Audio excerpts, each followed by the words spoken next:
내년 1월 퇴임하는 버락 오바마 미국 대통령이 마지막 유엔 총회 연설을 했습니다. 이번 연설에는 5차 핵실험을 감행한 북한을 향한 강력한 경고 메시지가 담겼습니다. 워싱턴에서 김범현 특파원입니다. 버락 오바마 미국 대통령은 48분간의 유엔 총회 연설에서 핵과 미사일 도발을 이어가고 있는 북한을 언급했습니다. 북한과 관련한 대목은 불과 4문장으로 짧았지만 그 강도는 높았습니다. 특히 오바마 대통령은 이란과의 핵 합의를 평가하면서 이와는 상반된 길을 걷고 있는 북한의 핵실험을 겨냥했습니다. On the other hand, when North Korea tests a bomb, that endangers all of us. And any country that breaks this basic bargain must face consequences. 이때 굳은 표정의 유엔 주재 북한 대표부 직원들의 모습도 포착됐습니다. 오바마 대통령은 이어 핵을 갖는 국가들의 책임을 강조했습니다. And those nations with these weapons, like the United States, have a unique responsibility to pursue the path of reducing our stockpiles and reaffirming basic norms like the commitment to never test them again. 국제사회의 의무와 규범은 무시한 채 핵 개발에 몰두하고 있는 북한을 꼬집은 겁니다. 오바마 대통령은 또 경제와 관련한 언급에서도 또 한 번 북한이 처한 현 상황을 짚었습니다. And the stark contrast between, say, the success of the Republic of Korea and the wasteland of North Korea shows that central planned control of the economy is a dead end.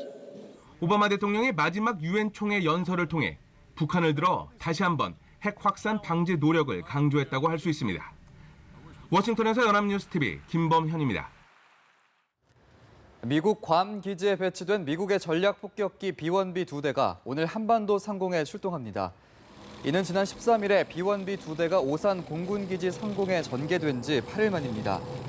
B-1B 2대 중 한 대는 오산 공군기지에 착륙할 예정으로 오는 24일부터 이틀간 미 7공군의 부대 공개 행사가 예정돼 있는 만큼 B-1B 한 대는 한동안 한반도에 머물 수 있다는 관측도 나옵니다. 이렇듯 미국이 B-1B를 다시 한반도에 전개하는 것은 5차 핵실험을 감행한 북한의 군사적 도발에 대한 강력한 응징 의지를 과시하기 위한 것으로 해석됩니다. 북한 평안북도 영변 핵단지에서의 활동이 지속되고 있지만 사용 후 핵연료 재처리를 통한 핵물질 플루토늄 추출이 일단 종료된 것으로 보인다고 미국 과학국제안보연구소 ISIS가 밝혔습니다. ISIS는 최근 보고서에서 지난 7월 14일과 지난달 28일에 촬영된 상업용 위성사진을 분석한 결과 이같이 보인다고 밝혔습니다. 하지만 북한이 이번에 추출한 것으로 추정되는 5.5에서 8kg급 플루토늄은 적은 양으로 5메가와트급 원자로가 잘 가동되지 못하고 있음을 의미한다고 지적했습니다. 우리 군은 북한의 로켓 엔진 실험이 대륙간 탄도미사일 ICBM용이라고 분석했습니다. 이미 상당 수준의 기술 개발이 이루어진 것으로 보이는 가운데 특히 엔진 출력이 증가한 것으로 보입니다. 팽재용 기자의 보도입니다. 지난 4월 9일 북한이 신형 대륙간 탄도미사일 ICBM 엔진의 지상 분출 시험 모습입니다. 이번에 공개한 북한의 신형 로켓 엔진 분출 시험과 매우 유사합니다. 우리 군은 북한이 시험한 엔진이 평화 목적의 위성 로켓이 아닌 미국을 겨냥한 ICBM 개발의 일환으로 보고 있습니다.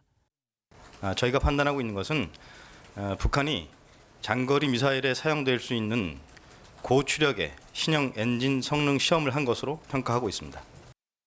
군 당국은 북한의 이번 발표에서 새 엔진의 추진력이 80톤 포스라고 주장한 데 대해 주목하고 있습니다. 북한의 주장이 사실이라면 북한의 장거리 미사일 엔진 기술이 비약적으로 발전한 것이기 때문입니다. 북한이 지난 2월 발사한 장거리 미사일 광명송호는 27톤 포스 추진력의 노동미사일 엔진 4개를 묶어 1단 추진체로 사용했습니다. 만약 이번에 80톤 포스 추력의 엔진 개발에 성공했다면 지금까지 장거리 미사일 발사를 위해 사용한 노동 엔진보다 추력이 3배나 향상된 것입니다. 시험의 성공 여부는 좀 더 분석이 필요하다고 생각됩니다. 북한이 발표한 내용에 근거한다면 추력이 향상된 것으로 볼 수는 있습니다. 우리 군은 이번 시험으로 북한의 장거리 미사일 개발 의지를 다시 한번 확인한 만큼 관련 동향을 예의주시하겠다고 밝혔습니다. 연합뉴스TV 팽재용입니다.